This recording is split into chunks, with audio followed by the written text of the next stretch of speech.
Here I want to talk about backlash. Now, with the wire pinion, you actually have two sets of gears hitting the wire pinion. And if these sets of gears are twisted or one's advanced slightly more forward than the other one, then what you wind up with is the teeth in the wire pinion, but because you have one a little forward of the other one, then you're basically taking up your backlash. But if these two gears are in exactly the same position, in other words, whenever you move this forward and it hits the wire pinion tooth, then you want both of these gears to be in contact with the front side of the same tooth on the wire pinion. And then whenever you move it back, you want them both to be in contact with the back side of the wire pinion. But because they can twist, they are on just a simple shaft that does not have splines on it. Because they can twist, then sometimes you can actually cancel out your backlash because one gear is forward and the other gear is lagging behind, and because it's lagging behind, you're taking up your backlash. So there's a simple way you can get your backlash correct, and what you do is you're going to use the glide locks to do it. So what I do whenever I'm setting up a gearbox, and notice this one here, you can see how smooth this is. Whenever I do this, I will use the glide locks to get this backlash correct on my gearbox. And you start out by installing everything and then snugging up the screws, the 5 screws that hold the gearbox together. So you got 1, 2, 3, 4, and 1 there underneath is 5. So you start out by loosening them and rotating the gearbox and then slowly just tightening them up. It doesn't really matter which order you tighten them up, but the thing is you want to get them all tight. And they don't have to be super tight, but you want them pretty snug, because you don't want your gearbox to be shifting around. And then you go ahead and rotate your gearbox. And if it's free like this, then you've done an excellent job. If it's not free like this, then we need to work on it a little bit. Now, I will advise you, whenever you receive your model, before you do anything, it will be put together and it will be the mesh will be correct, and you can just rotate the gear and see what it feels like, because that's what you're going to want whenever you finish building your model. And if you don't get that, then there's going to be an issue with whenever you reassembled it. With a close inspection, you can probably find what the problem is, and then you just address that problem and make the correction. Usually what winds up is that you don't get the bearing seated properly, and of course you wind up with a bearing that's glued in place and maybe the bearing is crooked. It's not a big deal. You don't have to panic about it. You can take some debonder and remove the bearing and start all over. So you would use the debonder, remove the bearing, use some acetone and clean the debonder off the material, and then re-glue it. Not a big deal. You shouldn't have a problem, but if you do, just address the problem and carry on. So once you put this gear together, and you have to time it, because if we look here, you can see the silver tooth is in the wire pinion, and if I turn this around without moving the gearbox, you can see that this silver tooth is in that wire pinion.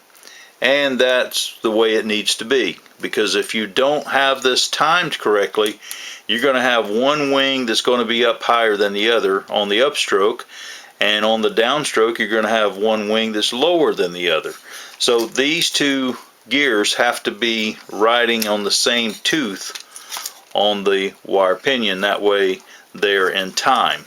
The other thing is, like I say, you don't want one to be a little more advanced than the other one. So whenever this thing moves, you should be able to feel or see, and if we look there, maybe you can see the backlash on that side.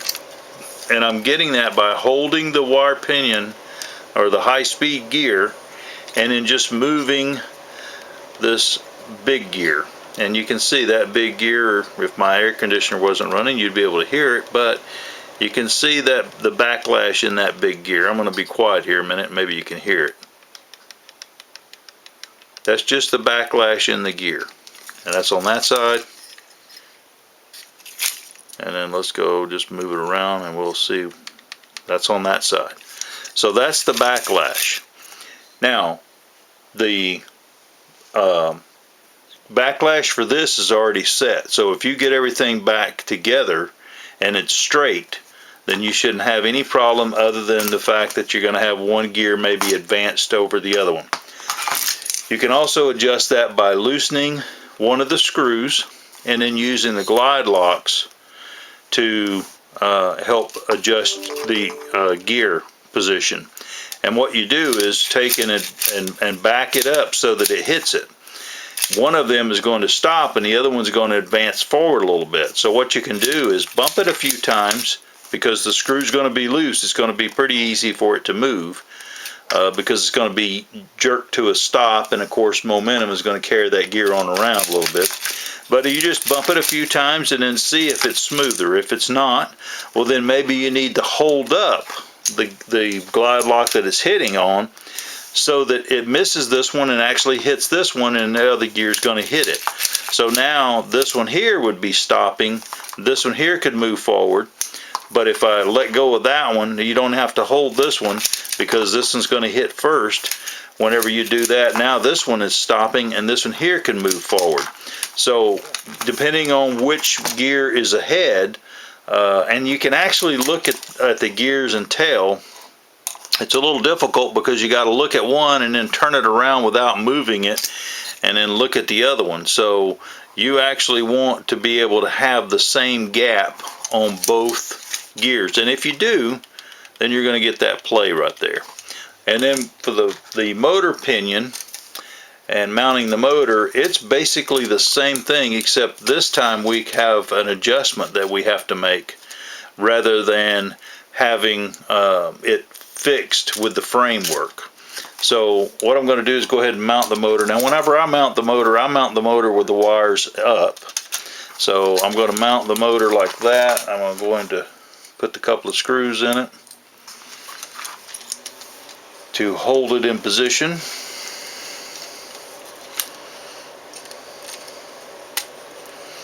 Now one thing you might want to do is use Loctite on your screws, your motor screws. And this will come together. You will get the screws to mount the motor, but you won't get the motor unless you've requested the motor. It's a 450 size, 4200 kV. And now let me go ahead and tighten this up and let's see where we're at. Okay, I can hear a little bit of a backlash. And that's exactly what you want. You don't want a lot of backlash, but you want a little bit of backlash. And then because we have that little bit of backlash, maybe you can see that. And what you do is you move the motor around, turn it about 3 times, and then check for backlash. Because this is a molded gear, so it may not be exactly round. It may not be true because it is a plastic or a composite gear that's been molded. And a tip I can give you about this gear is if you do have one that's not exactly round, I mean it's not a big deal because it's not that far out, but it's best to make sure you have the proper backlash at that point, at the point where it's the tightest. So what I do is I will rotate the gear around and I will find if the gear is in fact out of true or out of round. Then I will mark the high spot, meaning the spot where I have the least amount of backlash. And then I will always move the gear to that point and then check the backlash. Because you don't want to have the backlash too loose where the gear is the highest point on the gear, because that means in the other positions that you're going to have too much backlash. So I recommend that you find the high spot. If there is one, there may not be one. A lot of times there's not, but there is that chance because, again, it's a molded gear. But that's how you go about setting the backlash. It's not that big a deal, but it is very important that the backlash be correct, because if the backlash is right, then you have a whole lot less drag on your gearbox. And then the other thing about your gearbox is make sure it's running true. And the way to do that is turn it, and again, without the motor connected, you want to make sure it's true before you mount the motor, because we build the gearbox and then you can add the motor. Because once you add the motor, you're going to add a lot of drag to the drivetrain, and you're not going to be able to spin it freely like this. So you want to make sure that your gearbox is free, and if it is, then you're well on your way to having a smooth running gearbox. So if you have any questions that I did not answer, or if you have issues, just don't hesitate to give me a call or send me an email, and I'm glad to help you. Thanks for your time, and enjoy the hobby.